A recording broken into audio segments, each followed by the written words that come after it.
안녕하세요. 데일리 동방 생활경제부장 주진입니다. 지난해 코로나19 여파로 집에서 집콕생활 하시는 분들 온라인 소비 많이 하셨죠? 그 덕택에 이커머스 업체들이 굉장히 큰 호황을 누렸는데요. 기존에 있는 유통 채널들도 배송 속도 전쟁에 나서게 됐습니다.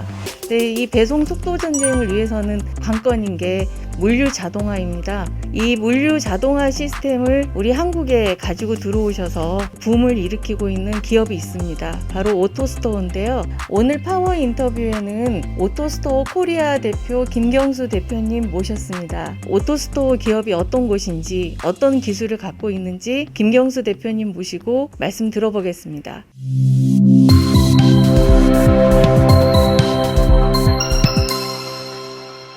오토스토어는 자동 창고 시스템을 만드는 노르웨이의 유니콘 기업입니다. 원래 전자부품을 유통하던 회사입니다. 부품들을 어떻게 관리를 할 것이냐 고민을 하면서 그 오토스토어라는 거를 고안해낸 거죠. 기존의 개념은 선반 방식에 중간중간에 복도가 들어가고 선반 층층마다 많은 허공이 있다라는 부분들, 이거를 제거를 해야 된다. 단점들을 개선하겠다라는 목표를 두고 제품 개발을 한 거고요. 그렇게 하면서 생긴 게 오토스토어죠. 오토스토어의 가장 큰 특징은 누가 봐도 여기는 창고인데 복도가 없네, 통로가 없네, 그 부분이거든요. 그렇게 시작을 해서 자체적으로 제품을 개발을 해서 사용을 하다 보니까 시장의 수요가 상당하다라는 걸 알게 된 거죠. 2000년대부터는 제품을 상용화 시켜서 유럽부터 시작을 해서 노르웨이, 스웨덴, 핀란드 이런 지역부터 해서 독일, 영국, 프랑스, 그리고 미국, 일본에서 한국까지 오게 된 거죠. 이 나라들의 특성이 이커머스가 굉장히 발달됐다라는 거고요. 단순히 소비재뿐만이 아니고 산업재 조차도 이커머스가 굉장히 발달했다는 특징이 있습니다. 오토스토어가 한국 시장을 중요하다고 보게 된 거고, 한국이 이커머스 분야에 있어서 굉장히 큰 시장이기 때문에, 그리고 발달 속도가 굉장히 빠르기 때문에 한국에 진입을 결정을 하게 된 거고요. 전 세계적으로 최근 한 10년 동안 500곳이 넘는 곳에 오토스토어가 설치가 됐습니다. 이웃나라 일본 같은 경우에도 최근 3년 전부터 오토스토어가 설치된 곳이 47군데 정도, 그리고 굉장히 급격하게 수요가 늘어났던 경우죠. 3년 전쯤의 일본 상황과 우리나라의 상황이 특히 물류 자동화 부분에 있어서 많이 비슷하지 않겠냐, 그렇게 보고 있습니다. 오토스토어의 특징은 큐브형이라는 것도 있지만 보관되는 상품의 크기가 중소형이라는 부분에 또 있습니다. 그 이유가 기존에 나와 있던 자동 창고 방식이 대부분 팔레트 단위나 큰 박스 위주로 나왔던 기술들이 많은데, 고객이 만나게 되는 문제들이 작은 물건들은 다루기가 힘들다, 손이 많이 간다, 팔레트 단위로 움직여야 되는데 거기서 캔 하나 꺼내고 작은 박스 하나 꺼내고 그러고 끝나기 때문에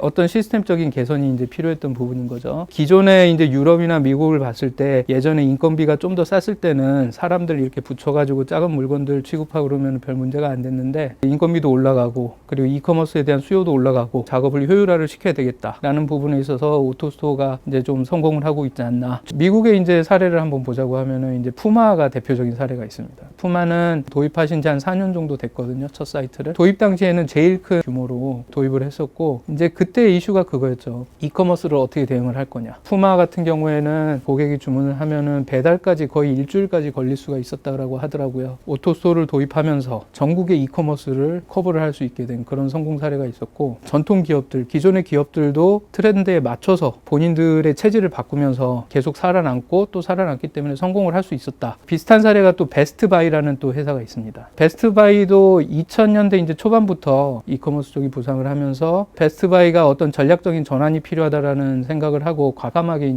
변화를 시도를 한 겁니다. 미국 메트로 지역 가까운 곳에다가 디스트리뷰션 센터를 만들어서 굉장히 큰 규모의 자동화 창고를 운영을 하게 됐고요. 고객이 스마트폰에서 주문을 하면은 바로바로 배달이 될 수 있게 그렇게 시스템을 바꾼 거고, 자동화 시스템이 도입이 되면서 재고 보충하는 수요, 그거에 대해서도 빨리 대응을 할 수 있었다. 국내 사이트는 4곳이 있고요. 제일 먼저 도입한 곳이 신라면세점이었습니다. 그리고 나서 엑시옴이라고 탁구용품 만드시는 중견기업 업체가 있고, 롯데슈퍼가 온라인 쪽으로 진출을 하시면서 오토스토어를 2군데 도입을 하셨고요. 기존의 자동화 방식하고 달라지는 부분이 뭐냐면은, 기존에 물류 자동화를 하겠다라고 하고 검토를 해보면은 굉장히 큰 큰 프로젝트가 되거든요. 수백억 단위의 이제 큰 프로젝트가 되는데 아무리 이제 중견기업이라고 해도 접근하기가 쉽지가 않죠. 투자를 하고 나서의 그 결과에 대해서도 굉장히 불확실성을 가질 수 없는 부분이 있는데 오토스토어는 그런 면에서 많은 이제 접근성이 좋아지는 제품이라고 봅니다. 왜냐하면 오토스토어는 기존에 이제 선반식하고 또 달라지는 부분이 뭐냐면은 선반식은 네모 바튼당 공간에다가 높은 공간에다가 적재를 해야지만이 효과가 나오는데 오토스토어는 정말로 이 방에도 설치를 할 수 있을 정도로 작은 규모로도 설치가 가능하고 층고의 높이에 어떤 제약을 받는 부분도 굉장히 작고 공간의 모양에 있어서도 굉장히 자유로울 수가 있고 바닥면 평평하면은 설치가 가능한 그런 시스템입니다. 그러다 보니까 도입이 훨씬 쉬워지는 거죠. 금액적인 부분에 있어서도 작게 하면은 5억 정도면은 충분한 효과를 누릴 수 있는 그런 시스템이 가능하고 몇백억짜리 규모도 가능하긴 합니다. 이미 수요 부분에 있어서 큰 변화가 일어나고 있죠. 아까 말씀드렸듯이 동대문에서 오파시선 분이 자동화를 도입할 거라고는 저도 상상을 못했었거든요. 그런 부분들이 가능한 게 이커머스가 부상하면서 이제 시장의 그 수요가 전환되는 부분들이 있는 거죠. 관련돼서 이커머스와 이커머스 관련된 플랫폼과 관련된 하드웨어까지 전부 다 관심사가 되게 되는 거고 거기서 이제 큰 부분이 오토스토어에 있다고 봅니다. 이런 시장 변화에 있어서 살아남게 해주는 아주 중요한 아주 유용한 툴이 되지 않을까 싶습니다.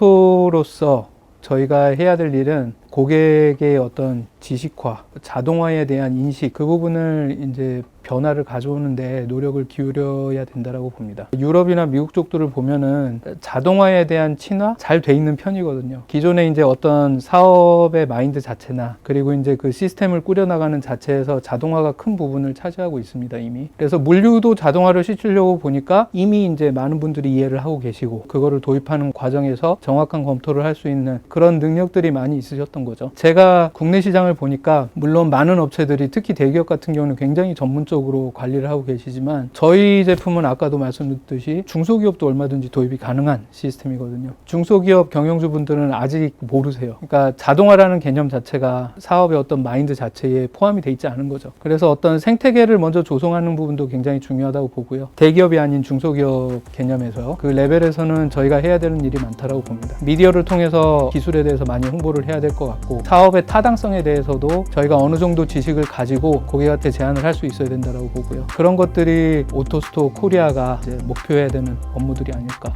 생각을 하고 있습니다.